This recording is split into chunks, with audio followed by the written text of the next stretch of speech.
se denomina ou ganha uma carteirinha de ministro local para entrar no hospital, isso é consequência do que você faz por livre e espontânea vontade, porque você ama cuidar de pessoas, porque você ama pregar, porque você ama orar, porque você ama ler a palavra de Deus, porque você ama fazer visita, você faz aquilo naturalmente, as pessoas vão identificar, pô, esse cara tem um chamado, tem um perfil para ser um pastor. Aí entra a situação da vocação. Aí a igreja vê a vocação. A vocação do cara, ele faz isso naturalmente. Só para terminar, Russell Shedd, ele fala que Timóteo, em nenhum momento da Bíblia é chamado de pastor ou presbítero. Interessante isso. Bem lembrado. Em nenhum momento o Russell Shedd, na conferência teológica, Nova Vida, né? Vida Nova. Vida Nova. Ele fala que em nenhum momento da Bíblia Timóteo é chamado de pastor. E nós sabemos que Timóteo, ele é pastor. Pastoreava uma igreja. E fazia muito bem. E foi chamado. Mas em nenhum momento ele é chamado. Eu achei interessante quando o Russell Shedd fala isso. Eu acredito assim, um menino que tem um chamado. Eu sou chamado, minha vocação, eu creio que Deus me chamou para ser pastor e tal. Tive uma experiência, talvez como a sua, ou talvez não teve uma experiência, uma experiência que a gente chama de estática, mas ele, enfim, o Espírito Santo tem falado no coração dele, ele tem entendido que algo tem queimado dentro do coração dele, né? Uma sensação, um sentimento de que Deus está me chamando. Acho que o primeiro passo é você procurar o seu pastor. Então, você tem um pastor numa igreja local, procurar o seu pastor e abrir para ele esse desejo que você tem, ou essa experiência, como diz, né, o apóstolo Paulo, se alguém deseja o episcopado, né, se alguém deseja ser pastor, né, deseja uma nobre função. Então eu acho que você deveria contar, né, a dica que eu dou para você é procurar o teu pastor e falar para o teu pastor que você tem esse desejo, você almeja, deseja isso, a função pastoral, é o que tem ardido no seu coração. Acho que é o primeiro passo e depois, obviamente, caminhar com o teu pastor.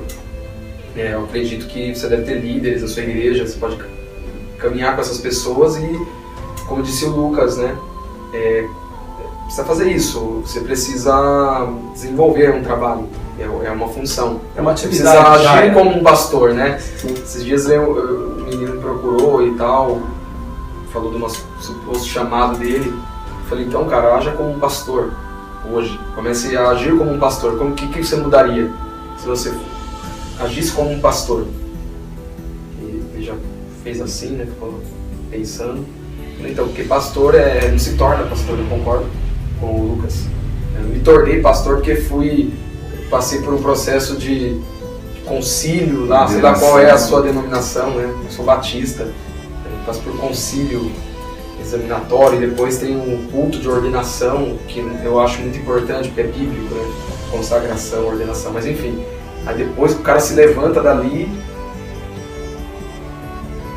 como se ele fosse um anjo, né? Na verdade, a postura dele já deveria ser de pastor há muito tempo. Agora eu vou me santificar, porque agora eu fui consagrado. Agora eu vou tomar cuidado com as minhas conversas no Facebook, porque agora eu fui consagrado. Não, quer ver? Agir já. Então, se você é essa pessoa que está assistindo esse vídeo, eu creio que esse vídeo é para trazer mesmo luz para você, você tem essas dúvidas, cara, procura o teu pastor. Talvez seu pastor não tem visão, meu pastor não sei o quê. Procura o teu pastor, exponha para ele o desejo que você tem e comece a agir como um pastor. O pastor é, como disse o Lucas, cuida de gente, é quem está cuidando, como disse o Júnior aqui, procurar estar com as pessoas e cuidar delas, orar por elas, guiá-las. É isso, é estar junto, né? Acho que esse é o primeiro passo para aquele que se identifica como alguém chamado para o ministério pastoral. Rodolfo, você comentou comigo do seu chamado, eu achei bem interessante, uma coisa pessoal, né? Muito. Uma experiência, né? Eu não gosto muito de contar isso, né? Nem pelo pessoal, os meninos que eu pastorei lá, os jovens e adolescentes, é uma experiência que eu não gosto de contar.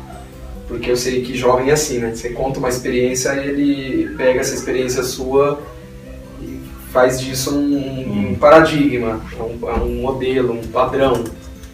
né? E aí ele quer ter uma experiência igual, aí ele fica frustrado, Deus me chamou porque Deus não falou comigo. Não gosto de contar, mas assim, acho que, né, até a pedido de vocês, assim, acho que eu... Não se sinta obrigado, mas não, obrigado, a sua obrigação de...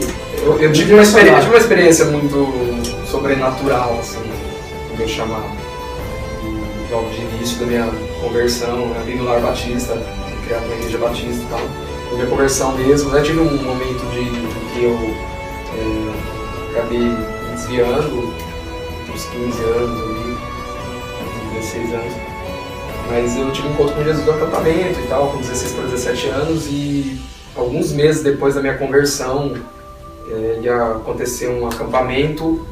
Eu não tinha condições de ir para esse acampamento e eu estava lendo um livro, eu lembro desse livro ainda, o livro do pastor Josué Campanhã, né, que é um grande líder, Segredos da Liderança. Eu estava lendo esse livro, nesse livro o pastor Josué Campanha conta a história dele, né, como foi o chamado dele, era líder de jovens e Deus, ele ia fazer se eu me recordo aqui, ia fazer uma outra faculdade, daí Deus chamou ele, uma coisa assim, e aquilo me marcou, e eu fiz uma oração, eu lembro até hoje, eu estava deitado na cama, lendo um livro, e eu fechei o livro, orei, falei, Deus, se o Senhor me chamou, aquilo já estava ardendo, né, o desejo pelo ministério pastoral, estava ardendo no meu coração, e eu falei, Deus, se o Senhor me chamou, que o Senhor confirme isso. Uma oração bem boba, né? Bem ingênua de um convertido, né? Aquela coisa de ver, de fala comigo, manda alguém, manda um anjo, né? E eu, naquele momento, eu fiz essa oração, né? Pedi para que Deus me desse condições de ir para o acampamento, que determinada pessoa viesse e falasse para mim que eu tinha chamado pastoral. Não faça isso, você que tem essas dúvidas, porque não Deus... não é uma obrigação. Não é, Deus, muito provavelmente Deus não vai fazer isso, tá? Ou igual chamado de Paulo.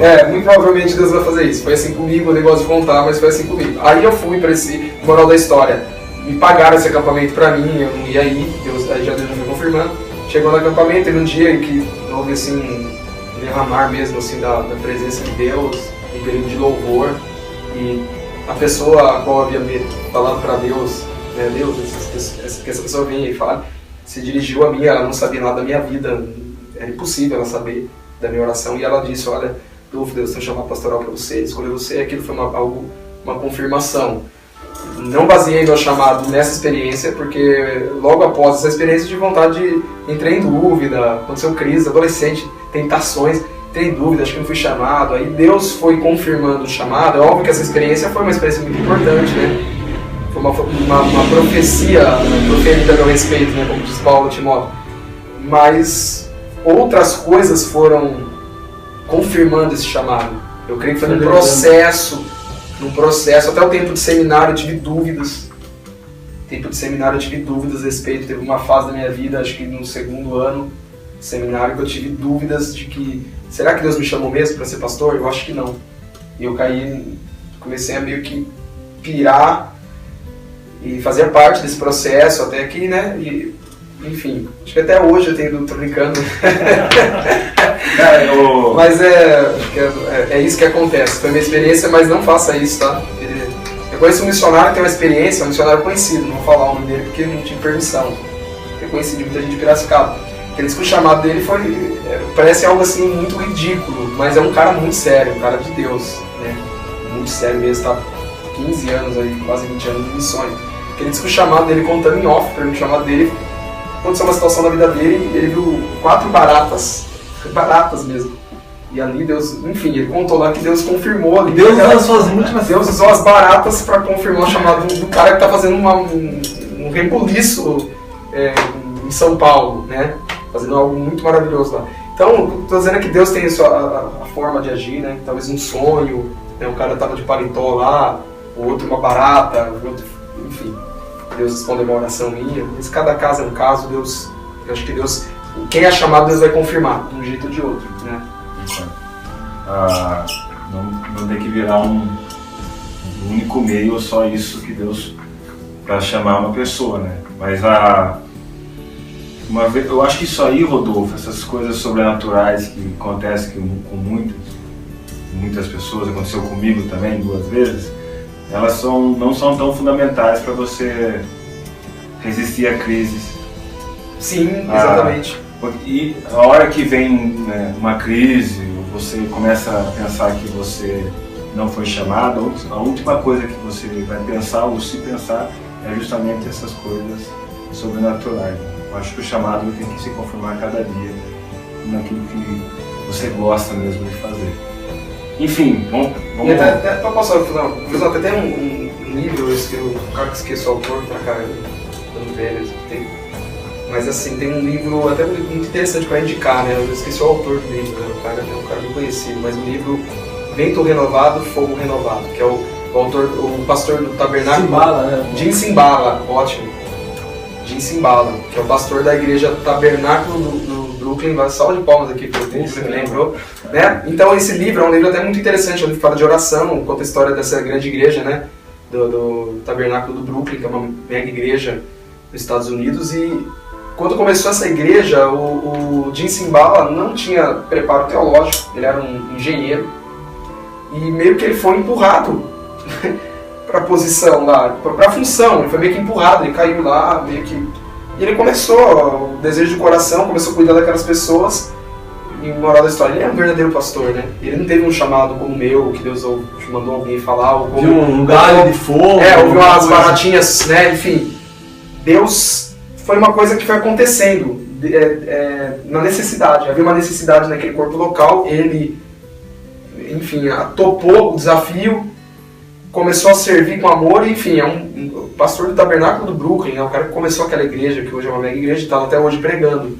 Enfim, eu acho que cada caso é um caso. Tem casos que são na necessidade, o cara acabou ocupando lá. Eu conheço muito caso assim, de pastores, acho que vocês também.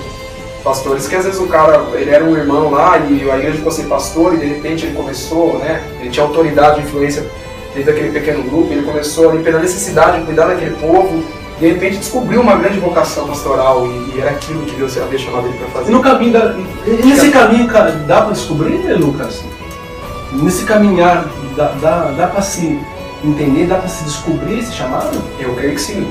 Eu creio que assim, ó, o chamado, né, a vocação pastoral, né, para a função pastoral, eu acho que é algo, primeiro que é algo muito íntimo, né? O chamado, ele sempre vai dizer, eu sou chamado, e ao mesmo tempo que ele vai falar eu sou chamado, ele vai ter dúvidas. Será que eu sou chamado? Acho que é uma característica assim muito forte de quem realmente é chamado por Deus. É o cara que vai falar eu sou chamado, ele vai ter uma convicção, mas ao mesmo tempo essa convicção vai estar um pouco misturada com algumas dúvidas, né?